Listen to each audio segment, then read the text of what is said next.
بسم اللہ الرحمن الرحیم۔ السلام علیکم ناظرین، آپ دیکھ رہے ہیں پس منظر ٹی وی اور ہم آج کو اس بھٹو کے بارے میں بتانے والے ہیں جو اپنی بہن بے نظیر کے دور حکومت میں مارا گیا۔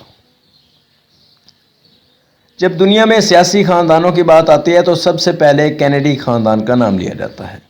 اس کے بعد انڈیا کے نہرو گاندھی خاندان اور پاکستان کے بھٹو خاندان کا نام آتا ہے۔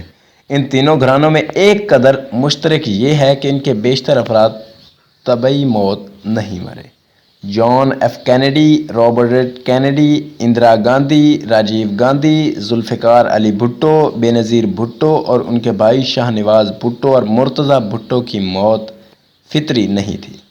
مرتضیٰ بھٹو کی کہانی کی ابتدا 4 اپریل سن 1979 کو شروع ہوتی ہے، جب پاکستان کے فوجی آمر جنرل ضیاء الحق نے پوری دنیا کی اپیل کو مسترد کرتے ہوئے پہلے منتخب رہنما ذوالفقار علی بھٹو کو پھانسی دے دی۔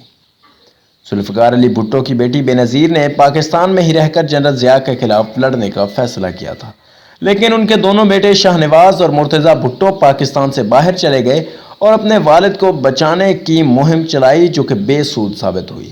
جب بھٹو کو پھانسی دی گئی تو مرتضیٰ اور شاہ نواز بھٹو لندن کے ایک فلیٹ میں رہ رہے تھے۔ جیسے ہی انہیں یہ خبر ملی، وہ باہر آئے اور دنیا بھر کے میڈیا کے سامنے کہا، اس یعنی ضیاء نے 2 برس تک انہیں تشدد کا نشانہ بنایا، ان کا سیاسی نام ختم کرنے کی کوشش کی اور اب اس نے انہیں مار ڈالا۔ ہمیں کسی بھی چیز پر شرمندہ ہونے کی ضرورت نہیں ہے۔ انہوں نے آج ایک شہید کو دفن کیا۔ ذوالفقار علی بھٹو کی موت کا انتقام لینے کے لیے بھٹو کے دونوں بیٹوں نے ہتھیار اٹھا لیے اور الذوالفقار نامی تنظیم کی بنیاد ڈالی۔ دونوں پہلے افغانستان اور شام میں ایک ساتھ رہے، لیکن بعد میں شاہ نواز اپنی اہلیہ کے ساتھ فرانس میں رہنے لگے۔ اس دوران دونوں بھائی خفیہ طور پر انڈیا آئے اور اندرا گاندھی سے ملا۔ مرتضیٰ بھٹو کے دوست اور معروف صحافی شیام بھاٹیا اپنی کتاب گڈ بائے شہزادی میں لکھتے ہیں کہ اندرا گاندھی نے حزب اختلاف میں رہتے ہوئے مرتضیٰ اور شاہ نواز بھٹو سے 2 بار اپنی دلی کی رہائش گاہ پر ملاقات کی تھی۔ انڈین ذرائع کا کہنا ہے کہ بھٹو برادران نے مالی مدد کا مطالبہ کیا تھا اور اندرا گاندھی کی وجہ سے انہیں یہ مدد ملی تھی۔ سن 1985 میں شاہ نواز بھٹو مردہ حالت میں پائے گئے اور یہ شبہ ظاہر کیا گیا کہ انہیں زہر دیا گیا ہے۔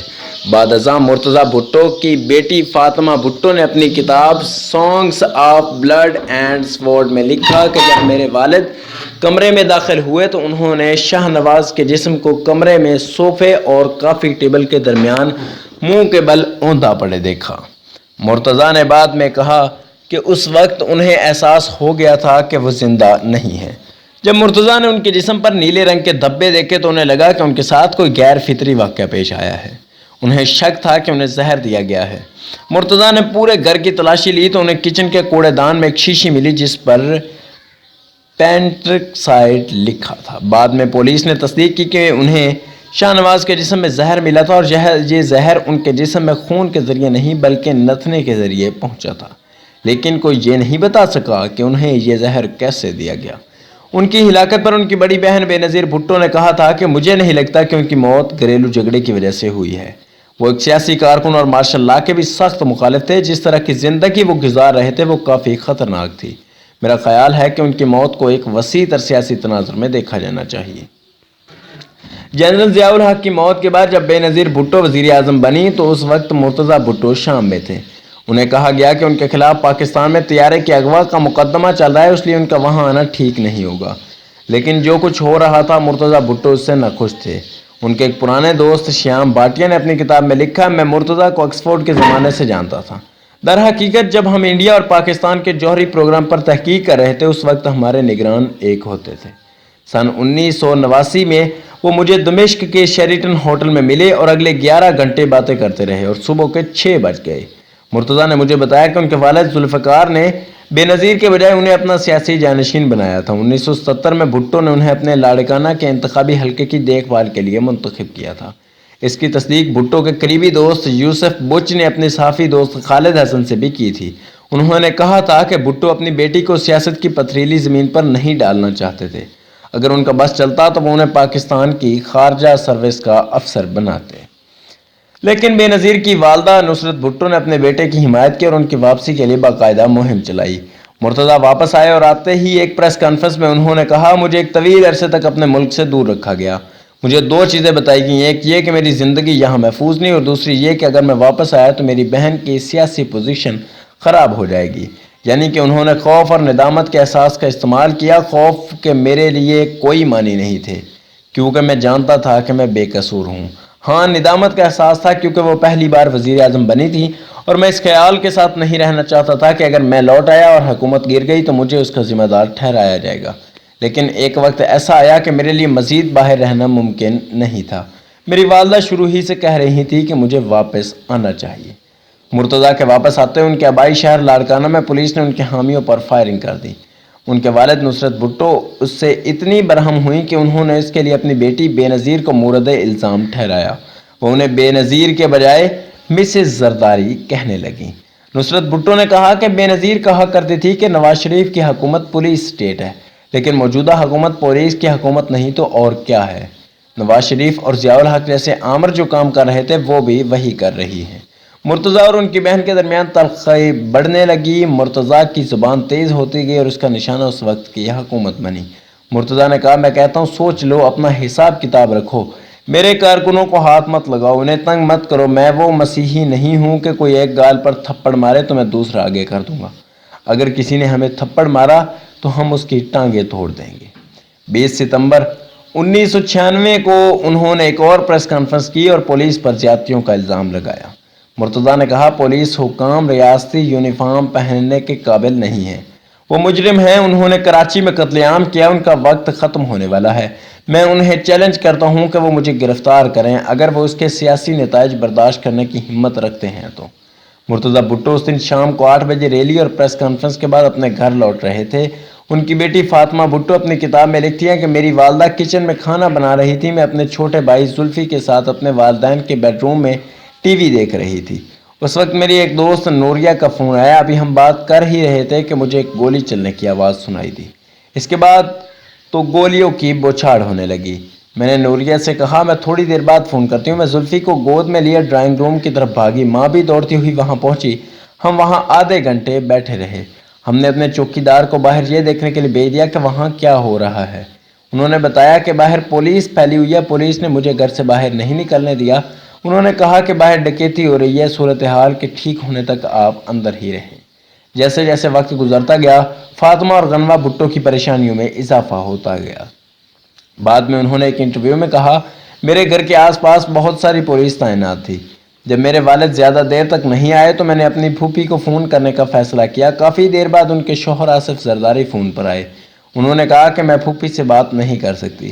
جب میں نے کہا کہ یہ بہت ضروری ہے تو انہوں نے کہا کہ وہ فون پر نہیں آ سکتی. جب میں نے بہت زور دیا تو انہوں نے بہت ساتھ موری سے کہا تمہیں نہیں معلوم کہ تمہارے والد کو گولی لگ گئی ہے. فاطمہ اور ان کے والد غنوہ کار میں بیٹھ کر جلدی سے مڈ ایسٹ ہسپتال پہنچی. بعد میں فاطمہ بھٹو نے اپنی سوانح عمری میں لکھا مجھے یاد ہے جب میں ہسپتال میں داخل ہوئی تو میں نے اپنے والد کے پاؤں دیکھے. مجھے لگا کہ میں گر جاؤں گی. ممی دوڑ کر پاپا کے پاس گئیں. وہ ایک بیڈ پر بے ہوش لیٹے تھے. میری والدہ زور سے چیخ پڑی جاگو میر جاگو. میں نے پاپا کے چہرے کو چھوا. میری انگلیوں پر ان کا خون لگ گیا. ان کا چہرہ اب بھی گرم تھا. میں اتنا گھبرا گئی کہ مجھے سانس نہیں لے پا رہی تھی. بعد میں ڈاکٹر غفار نے مجھے بتایا کہ پاپا سانس لینے کی کوشش کر رہے تھے لیکن لے نہیں پا رہے تھے. ان کے گلے میں اتنا خون بھرا ہوا تھا کہ ان کے پھیپھڑوں میں ہوا پہنچانے کے لیے ٹیوب نہیں ڈالی جا سکی. بعد میں ان کے گلے میں ایک ٹیوب ڈالنے کے لیے سوراخ کیا گیا تاہم وہ سانس لے سکیں. یہ ہو ہی رہا تھا کہ انہیں دل کا دورہ پڑ گیا. فاطمہ نے اپنی کتاب میں ان کے آخری وقت کی کیفیت یوں بیان کی ہے کہ پاپا کے بال ہمیشہ کرینے سے سجے ہوتے تھے. وہ صرف اس وقت ذرا خراب ہوئے جب وہ سو کر اٹھتے تھے. میں اپنے والد کی لاش کے پاس گھٹنوں کے بل بیٹھ گئی اور میں نے ان کے چہرے گالوں اور ہونٹوں کو چوما. میں نے آہستہ طور پر ان کی آنکھوں کو نہیں چوما کیونکہ لبنان میں یہ توہم پرستی ہے کہ اگر آپ کے ہونٹوں سے کسی کی پلکیں چھو جائیں تو وہ ہمیشہ کے لیے آپ سے دور ہو جاتا ہے. میں اپنے بابا سے دور نہیں ہونا چاہتی تھی. اپنے بھائی کی موت کی خبر سنتے ہی وزیر اعظم بے نظیر بھٹو فوری طور پر کراچی پہنچ گئیں اور اپنے مردہ بھائی کو دیکھنے کے لیے ننگے پاؤں مڈ ایسٹ ہسپتال گئیں. بعد میں لاڑکانہ میں انہوں نے ایک تقریر کرتے ہوئے کہا 1977 میں جب مارشل لا نافذ ہوا اور فوج برسر اقتدار آئی تو میر مرتضیٰ بھٹو جوان تھے.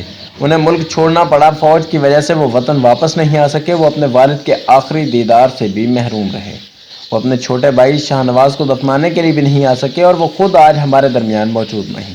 میر مرتضیٰ بھٹو اس دنیا سے رخصت ہو گئے، لیکن وہ ہمارے دلوں میں زندہ ہیں اور ہمیشہ رہیں گے، کیونکہ شہید کبھی مرتے نہیں۔ مرتضیٰ بھٹو کے حامیوں نے الزام لگایا کہ مرتضیٰ کو کراچی پولیس نے منصوبہ بنا کر قتل کیا۔ پولیس نے پہلے اسٹریٹ لائٹس کو بند کیا اور پھر مرتضیٰ کے قافلے پر فائرنگ کر دی۔ پولیس نے اس کی تردید کی۔ پولیس کے ایک سینئر افسر شعیب سڈل نے کہا کہ پولیس بھٹو کے ساتھ آنے والے بندوق برداروں کو روکنے کی کوشش کر رہی تھی۔ جیسے ہی انہیں رکنے کا اشارہ کیا گیا، انہوں نے پولیس پر فائرنگ کر دی اور پولیس کو اپنے دفاع میں گولی کا جواب دینا پڑا۔ مرتضیٰ کی موت نے بہت سے سوالات کو جنم دیا، جن کے آج تک جوابات نہیں مل سکے۔ 5 دسمبر 2013 کو قتل سے وابستہ بہت سے افراد کو بری کر دیا گیا، لیکن مرتضیٰ کی بیٹی فاطمہ اقتدار سے منسلک چند لوگوں کو مورد الزام ٹھہراتی ہیں۔ وہ کہتی ہیں ذوالفقار علی بھٹو کو سن 1979 میں پھانسی دی گئی، لیکن انہیں کبھی انصاف نہیں ملا۔ شاہ نواز 1985 میں مارے گئے، لیکن کسی کو بھی ان کی موت کا ذمہ دار نہیں ٹھہرایا گیا۔ میرے والد مرتضیٰ کو 1996 میں قتل کیا گیا اور ایک پاکستانی عدالت نے سن 2009 میں کہا انہیں کسی نے بھی نہیں مارا۔ سن 2007 میں بے نظیر راولپنڈی میں ایک ریلی میں ماری گئیں اور اس پر کوئی پولیس رپورٹ بھی درج نہیں کی گئی۔